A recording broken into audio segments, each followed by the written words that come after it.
Hello, everyone. We'll just give our viewers a couple of more minutes to join in, and then we'll get started on our third installment of our Instagram Live artist series for this month of April. And today we'll be joined by AmberDawn Bear Robe. And I'm currently waiting for her to accept. Sometimes we've been having tough technical difficulties here at SAR's campus, so we will see if that request sent through.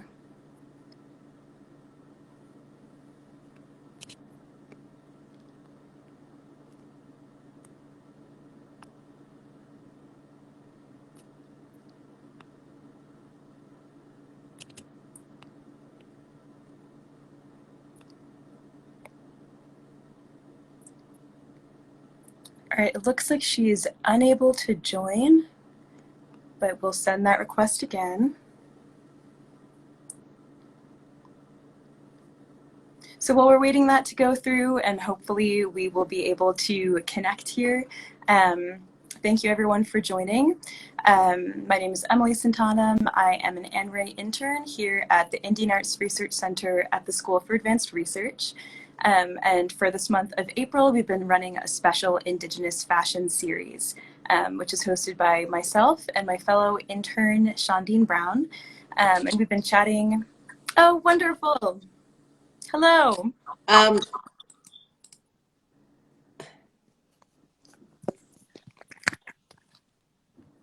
Can you hear me okay?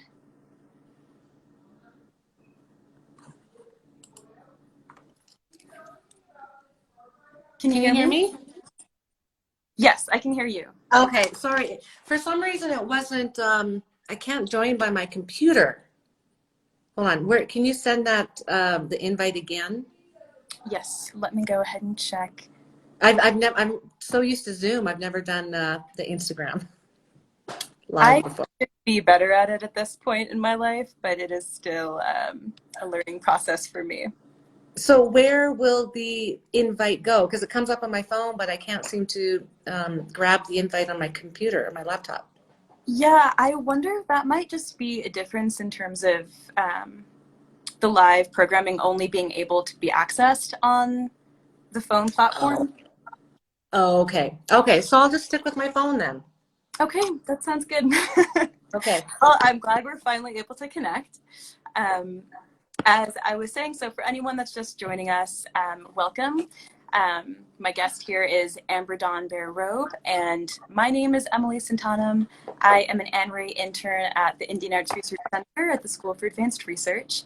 And the reason I'm joined by AmberDawn today is because for the month of April, we've been running a special Indigenous Fashion series, which is hosted by myself and my fellow intern, Shondine Brown. We've been chatting with artists, creators, and curators in the field, and this is part of our SAR Artists Live series that takes place every Wednesday at 4 p.m. on Instagram. So far, we've featured Margaret Roach Wheeler and the creators of Just Beaded Things, Basil Owen Reese, and Darby Raymond Overstreet. And if you happen to miss these conversations live, you can go to SAR's Instagram page, and they'll be saved on that platform. And also, as a reminder, if you have any questions or comments throughout our chat, you can feel free to put them in the comment box and we will get to them. So now that we're done with the welcome, I'd like to give a brief introduction on AmberDawn Bear Robe, who is joined here with her lovely glasses. So AmberDawn is Blackfoot from Siksika Nation, Alberta, Canada.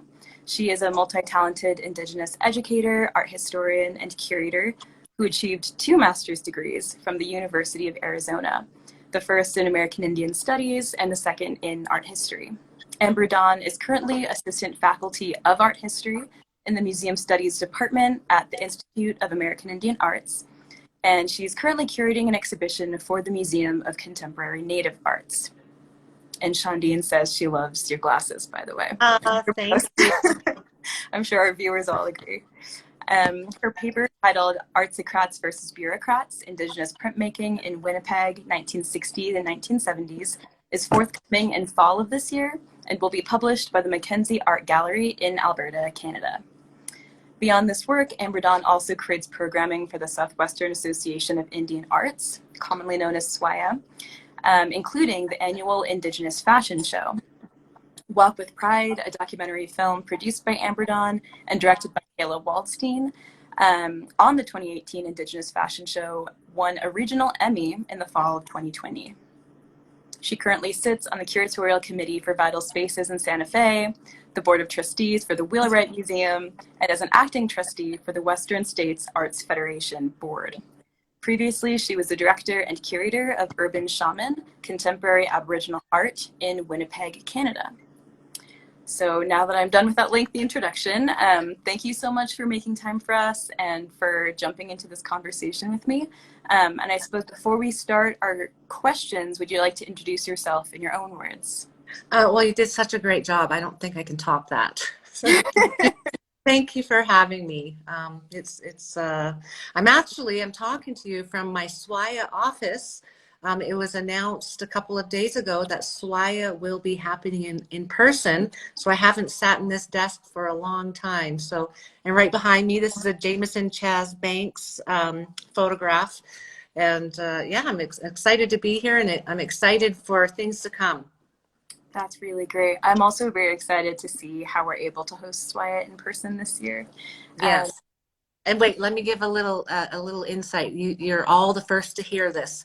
Just before I met with you, I had a Zoom meeting with the confirmed fashion designers for this year's show. So you're the first to hear this publicly. It's Jamie Okuma, Orlando Dugai, and Lauren Goodday. Possibly one more, but I'm so thrilled to have the three of them have an in-person fashion show this year for Swaya. That's really breaking news. So exciting. Are they over the moon that they're also able to come and be in person? I think, right now doing anything in person, everyone's over the moon. Just to sit at a table inside or go to a movie. Well, we can't do that yet, but I'm over the moon. I'm not sure if they are, but I'll speak for them. Yes, they're over the moon. And Shondine also says it's a great group coming in. So Yay. Yeah, we're all very excited for this. So that's actually a great sort of foray into some of these questions. So since our theme for this month is centered on Indigenous fashion, could you talk about when and why you first became interested in this field? Well, I kind of, when I moved to Santa Fe, I did some contract work for the Museum of Contemporary Native Arts, and they asked me if I would put together a fashion show. And I saw that as a transition from curating art exhibitions to curating a fashion show. And then, that was Patricia Michaels, and actually at that time, Patricia Michaels was filming for Project Runway season 11, so she didn't show up. Anyways, whole other drama. But Patricia Michaels, and it was Pilar Argoyo and the Gassons. It was a fabulous first group of designers to work with, the first fashion show I put together. And then I've done a fashion show ever since. So I kind of accidentally stumbled into it, gladly stumbled into it, but I really saw it as a transition of curating art exhibitions to curating fashion shows. But I've also made it a point to really to incorporate Native fashion as art. So I have a performative element to most of the shows that I produce. And I also want to say one of my best dear friends, Jessica Metcalf, we went to graduate school together at the U of A. And she has a PhD and completed her dissertation on Indigenous fashion. And she was really one of the first scholars to look at Indigenous fashion and to pay attention to it. Before, like now, Indigenous fashion is kind of talked about and written about, and it has this great platform. But one of my best friends, she was sitting on my couch when she launched Beyond Buckskin Boutique. And I'm like, you're crazy. But it has now just grown into this huge, not only online blog, but online boutique and an in-person boutique. And she's one of the few scholars in her field that specializes in Indigenous fashion. So long answer to your story, I was definitely also influenced by my surroundings and my friends, including Jessica Metcalf. Oh, that's amazing. I think she might have been an SAR and Ray intern back in the day as well. She was, absolutely. She was, talking about Indigenous fashion and attending conferences, and way before it hit the public radar like it has now. That's really incredible. So speaking of how it's hit the radar now, I know it's an incredibly diverse field of different artists and thinkers within Indigenous fashion, but how would you begin to describe what it looks like to someone who maybe hasn't jumped into that subject before? Well, I mean, fashion is so diverse and unique to each designer, to each region, to each time period.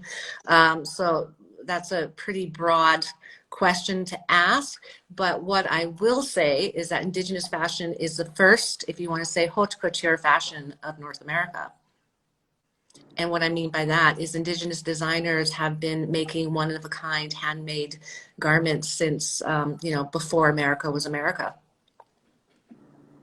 I think that's a great answer. It was a broad question, but a great answer. So I guess sort of tunneling back into the start of this conversation when you mentioned some of the designers that will be featured in the fashion show. So you've been producing the annual fashion show for Swaya since 2014, I believe. So I'm wondering what that planning and organizing process has looked like and how it's sort of changed over the past 7 or so years. Oh my gosh. Well, it's definitely changed. Thank the stars since the very first fashion show I did. The very first fashion show was like the large scale fashion show. Actually, it's interesting. When I look at the very first fashion show I did for Swaya, there was a lot of energy and it was free and there's people who watched it, but like it was like night and day, the audience in the first fashion show to the second one. There's like people like fighting each other for seats, and so within a year the anticipation and the anticipation for the fashion show grew, like doubled, quadrupled within 1 year. So the very first fashion show, it was held at Cathedral Park, which is across from the Museum of Contemporary Native Arts. And just to give you a snapshot, I mean, I felt like I put together that fashion show with, gum and shoelaces.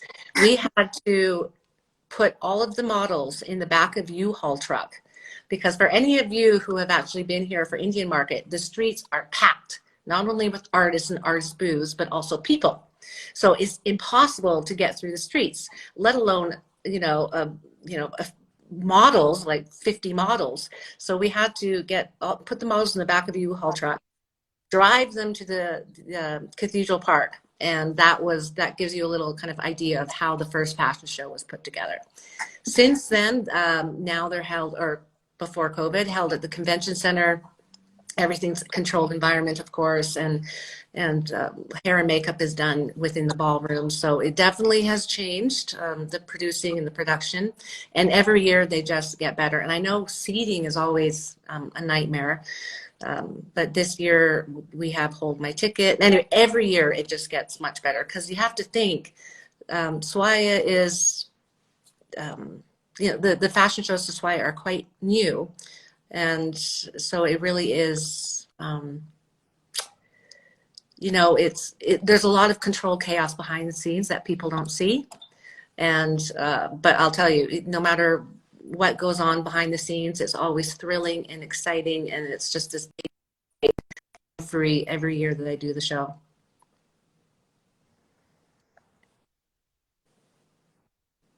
Oh, but it looked like you cut out for just a second there. Oh, did I cut out? I think, yeah, just for like the last 2 seconds of what you were saying. But I think the general was, it's really been growing and expanding, and exciting challenges arise. Yes. Never a dull moment, exciting challenges, and just a big high, a big rush after the adrenaline's pumping and the crowd's there and everyone's excited.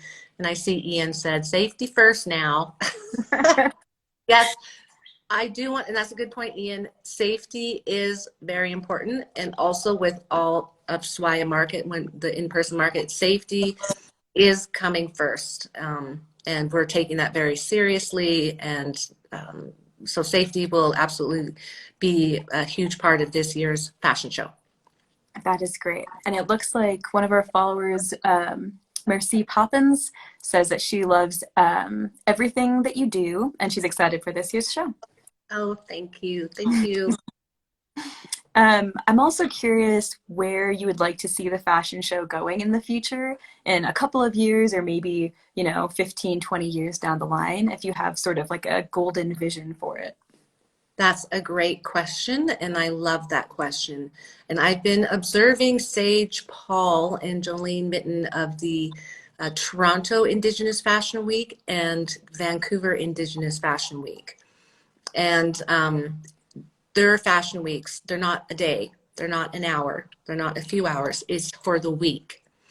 And they've done a phenomenal job. It's just grown in leaps and bounds. It's become its own entity. And it's a year-round, I mean, literally a year-round production, which it should be. And along with the fashion shows, they have, programming that brings awareness to, for example, MMIW.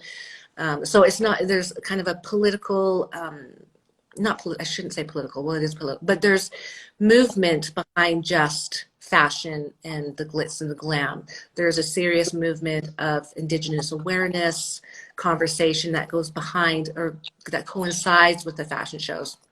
So that's really where I'd like to see the Swaya fashion shows going in the future, is for it to have programming that looks at, environmental, like when you look at the environment and fashion and reusable clothing or reusable, I forget what it's called. I'm not too adverse in it, but to really incorporate discussions that are linked with fashion, linked with Indigenous lands and politics and everything, but also celebrating Indigenous designers, and for not just a day, maybe even 3 days. But that's big dreams, includes big money, because I will say the Canada has a much different platform for supporting the arts, period. And America doesn't have that. And you can witness that in the artistic scene that's happening up in Canada. It's alive and vibrant and very innovative. It's much different than what's happening in America. And don't get me wrong, there's innovative, exciting stuff happening in America. It's just financially, there's much more support to have kind of these bigger dreams that can be supported by the Canadian government federally and provincially. Mm. That actually tunnels into one of my other questions, which is about the fact that you taught actually a class that I attended earlier this fall through IAI, and it was a continuing education course on international Indigenous arts. And so, yeah, I'd like to know more about how conversations on Indigenous fashion are playing out. I know you've talked a little bit about sort of the difference in the seriousness of fashion shows and the length in Canada, but could you maybe expand upon that just a little bit? Okay, sorry, state that again. Oh, sure. Yeah. Just how are conversations, as far as kind of playing out about Indigenous fashion in realms outside? Okay, I think,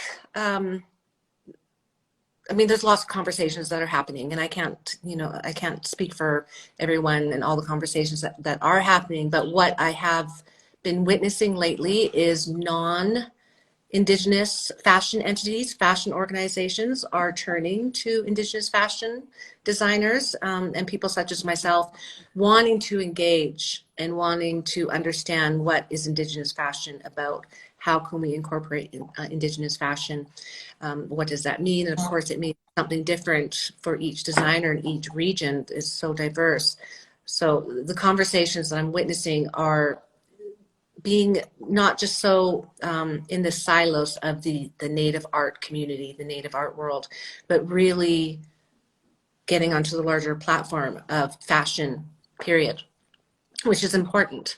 And I would love to see our fashion designers being featured on Entertainment Tonight, for example, in popular media, and not just relegated to the native bubble. Definitely. And sort of thinking about how you teach your courses at II, how do you sort of incorporate that Indigenous fashion history, but also sort of concerns or issues within the ways in which Indigenous fashion designers aren't being represented more broadly? How do you incorporate those conversations into your curriculum? Man, you're asking me tough questions. No, I can write like a thesis paper for every question because they're really important questions. And I don't want to answer them. It's hard for me to answer them in a very broad brushstroke. But I think that's what's important with the curriculum is to bring in, I bring in current conversations in terms of looking what's happening in the news and in the media. And so I bringing that dialogue to the classroom and making room for adjustments. For example, if there's a designer, somebody who came to town, then I would invite them to the classroom. And I think that's important with any class that I teach: contemporary Native art, art history, history of photography, and the history of Indigenous fashion. Is being relevant to keeping on top of the new trends, to keep on top of conversation and dialogue, and to always keep your finger on the pulse and bring that into the classroom. And also listening and hearing what the students have to say. I know the last time I taught the Indigenous fashion course in person, the students in my class were so, that kept questioning, why don't we have a fashion department here? We need to start one. We need to have a Native fashion, an II fashion show. And I'm like, that's great. You guys need to put it together because I have too much on my plate. And but it's important that to support the students in doing that. And it can happen, but then COVID happened and, things went all online. So that's how I tried to bring kind of those experiences back to the classroom. I do want to say too, I am working on this online curatorial research exhibition, which is going to be online at swaya.org. And what that is looking at is research that I'm continually doing for future projects. For example, I'm curating an exhibition at the Museum of Contemporary Native Arts for August of next year, 2022. That will be Mokna's II's collection's 50th year anniversary, as well as next year we will be celebrating Swaya's 100th year anniversary. So this online curatorial research exhibition I'm doing is basically behind the scenes of work and research that I'm gathering for these future projects, which includes, I'm tying this into II, is II has this whole, in the archives, all these boxes of slides. I'm sure many of you don't remember slides, but when I went to art history, we had these slides and they go into this projector, they're on the screen. Lots of times the slides are upside down. So these slides were recently scanned by one of my, by Madeline Kachirias. She used to be my teacher's assistant, but now she helps me with the fashion shows.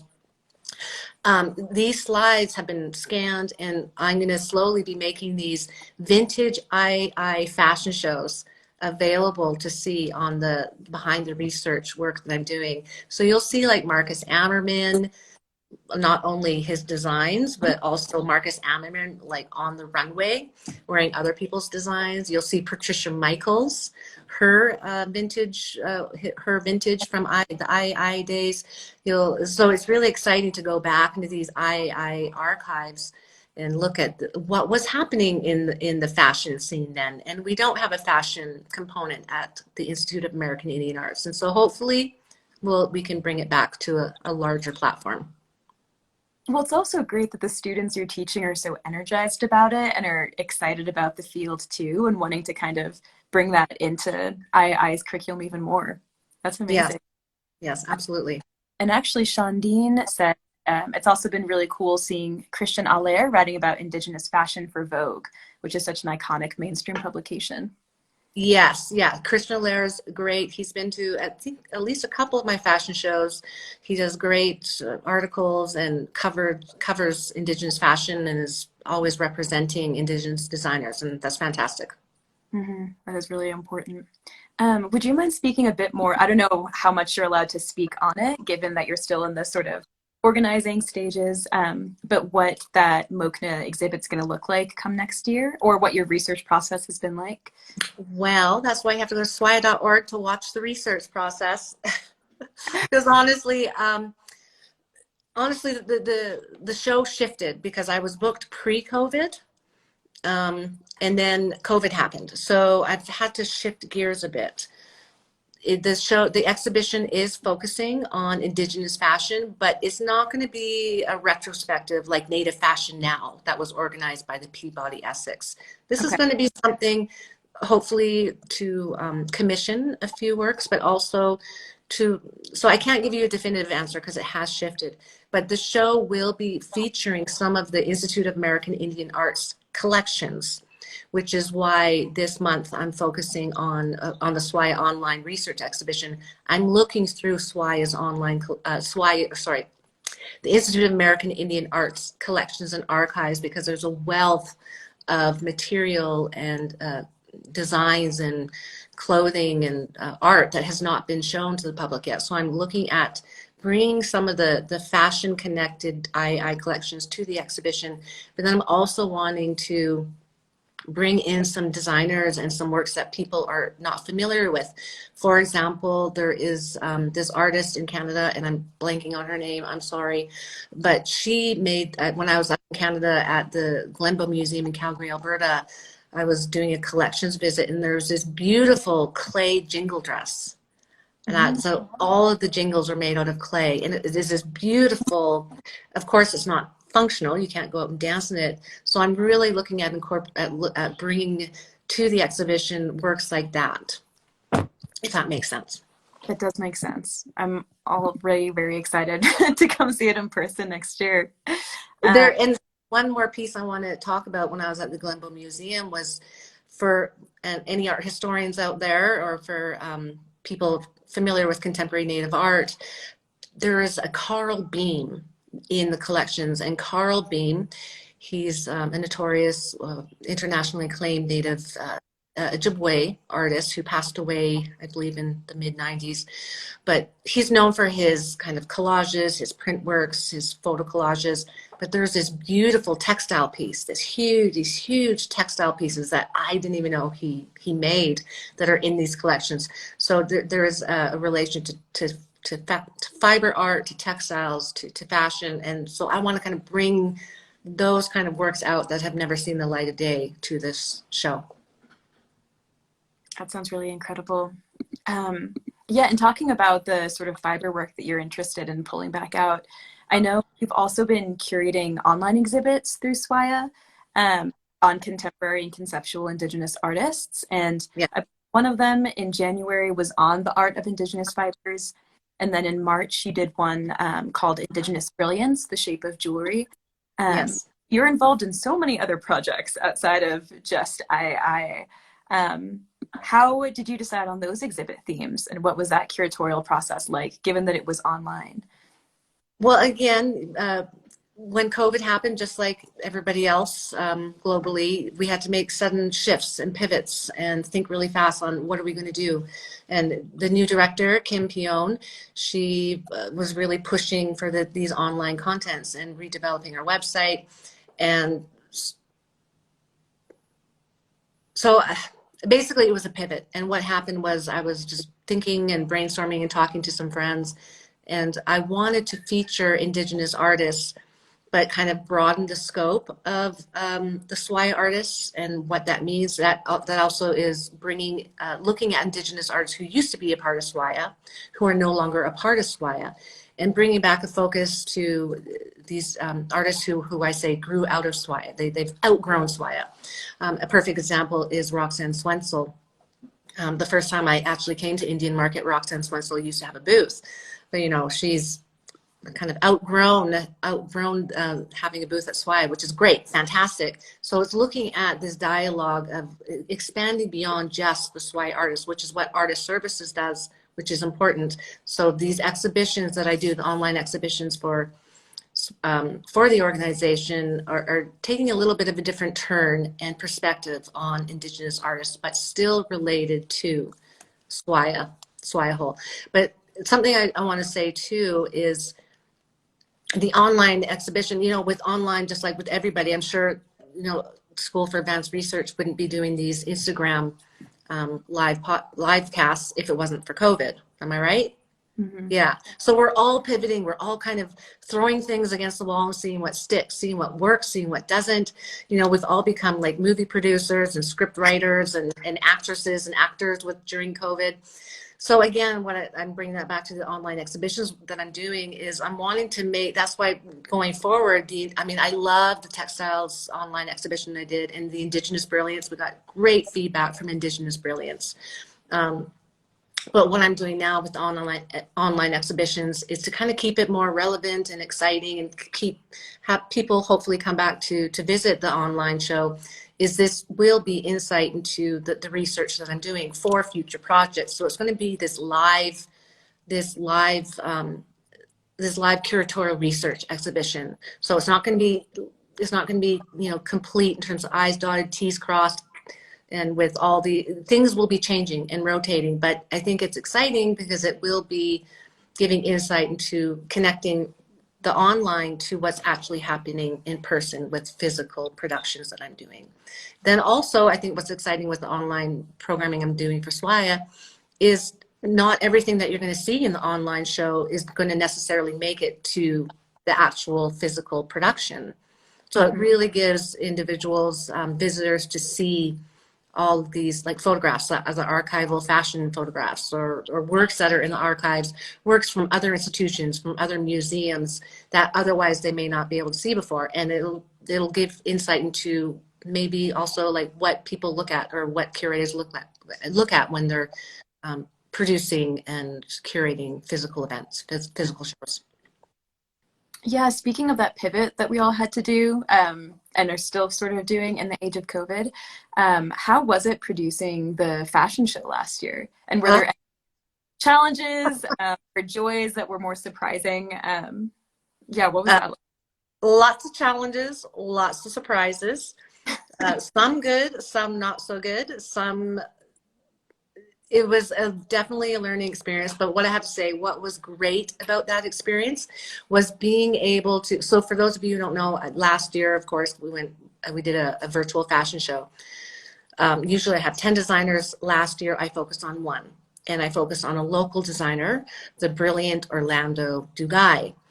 And what was fabulous about the experience last year was being able to work with one designer and then also really look behind the scenes with that. So I hired Kayla from Mountain Mover Media to film, who's also a local, like she's like a one-stop film producer. She produces, she directs, she does the lighting, she shoots, she's amazing. Wow. And footnote that she actually she filmed the 2018 fashion show, which won a regional Emmy. So I contracted her to document and to film this intimate fashion show. So the fashion show, he created 9 new looks for this capsule collection. Very intimate, and what lends so well with Orlando Dugai and focusing on one designer is the detail. Everything is hand done. There is like even he used to, with his red, I forget what it's called, but with one of his collections, he would actually order the chenille bug, crush the beetle, and make his own red cochineal bug, would make his own red dye for his fabrics. So the amount of work that goes into his collections are phenomenal. So focusing on one designer, I was able to really capture that in the documentation and in the filming. And that actually is a film that is circulating now in independent film festivals. I think it's called Becoming Orlando. So the experience was much more intimate and also at a slower pace, because usually every year the shows are like, we're all running around like crazy. And for anyone who's been to that market, everyone's running around like crazy.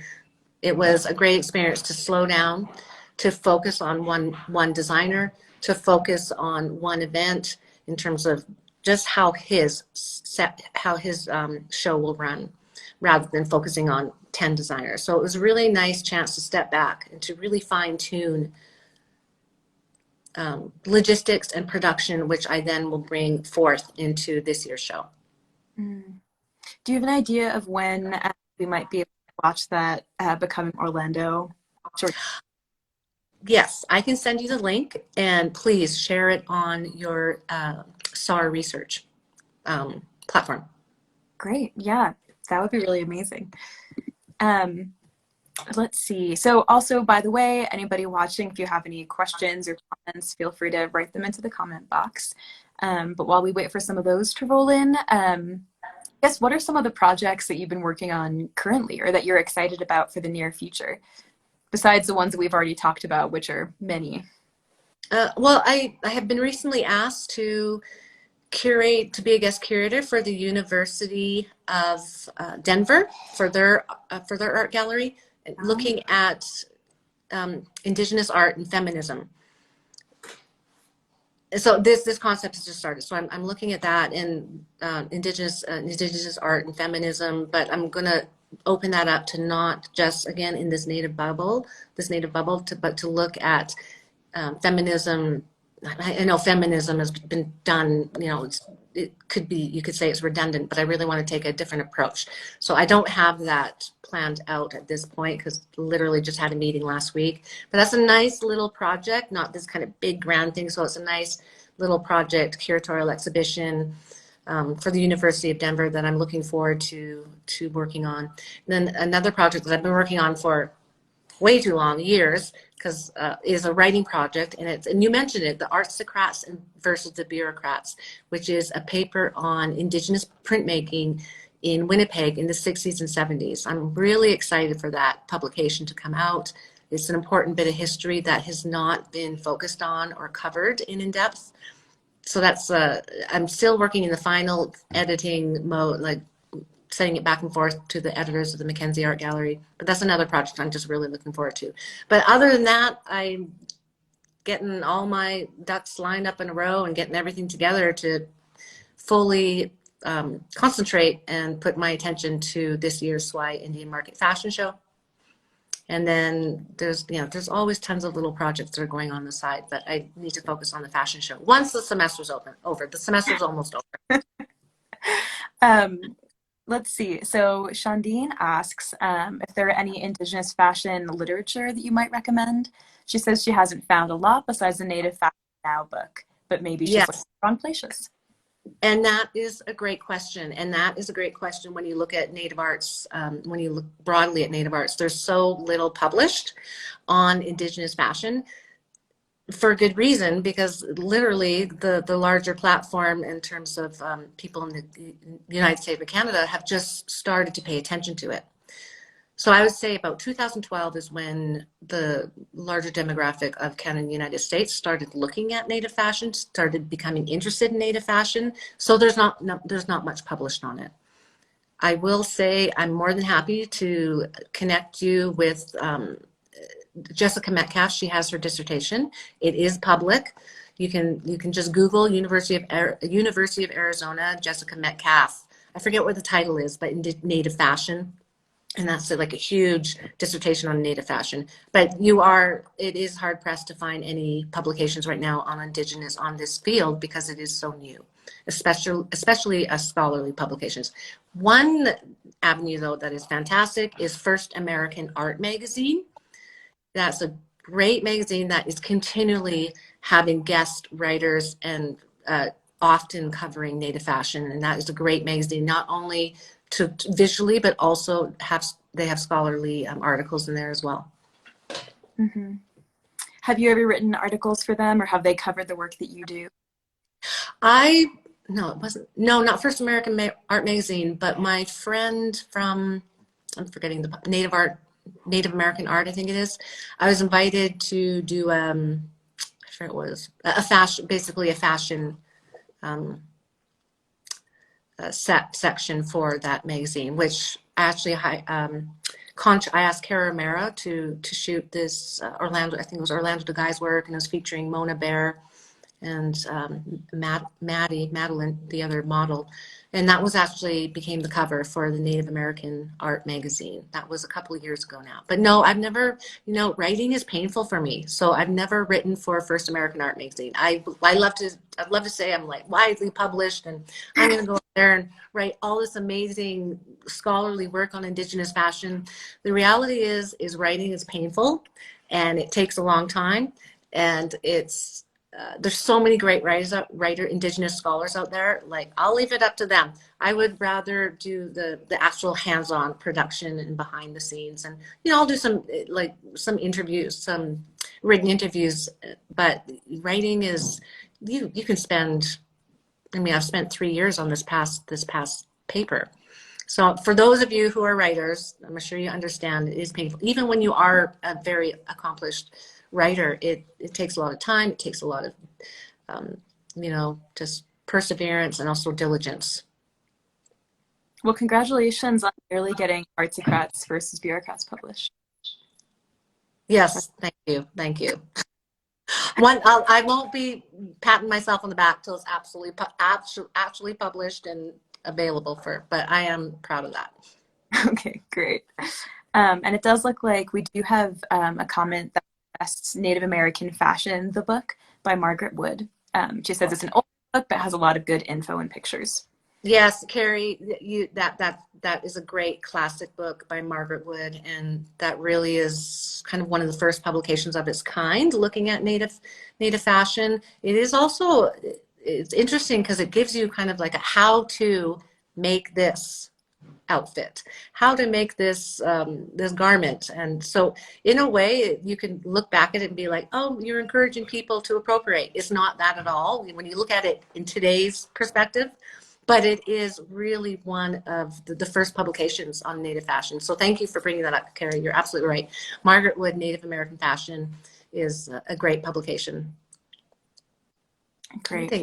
Trying to think of, yeah, I can't think of any off the top of my head, but I'm more than happy to send you a few links as well as names of some older publications, because I do. I mean, I do have a lot of readings in my curriculum for the history of Indigenous fashion, but it's literally articles from here and from there. I'm kind of picking and pulling from all these different sources, so I can't say here's a textbook that I recommend. It really is picking and hunting for these sources and compiling them into a syllabi. But I'm more than happy to share that, and then that can also be shared on the School for Advanced Research platform. Yeah, and we can definitely, once this video is published, we can write it into the comment section so that people can find it. Video. I guess one of my last questions, or something I'm curious about, is if you've noticed any recent trends or patterns in current Indigenous fashion or stylings in the work that you've done. One thing that instantly comes to my mind is having ready to wear, or what's it called? Not necessarily having ready to wear looks, and looks that aren't just basically Indigenous designers going more, being able to reach a larger audience, such as Jamie Okuma, for example. She has these, these lines that are absolutely beautiful, amazing, and unique, and they're limited in, you can't just go to Walmart and buy them. I mean, God, I do not want to put Walmart and Jamie Okuma in the same sentence. Erase that from memory. What I'm saying is that for these designers to be able to reach a larger audience by having works that is not just each piece is handmade and hand stitched and hand beaded, being able to produce that on a larger scale so that it reaches a larger just reaches a larger demographic of buyers, not only in the United States, but also globally. And I think that's really important, because otherwise we're going to be stuck here, digging up the clay, only using water from this region and using the fire pit to make this one piece of work.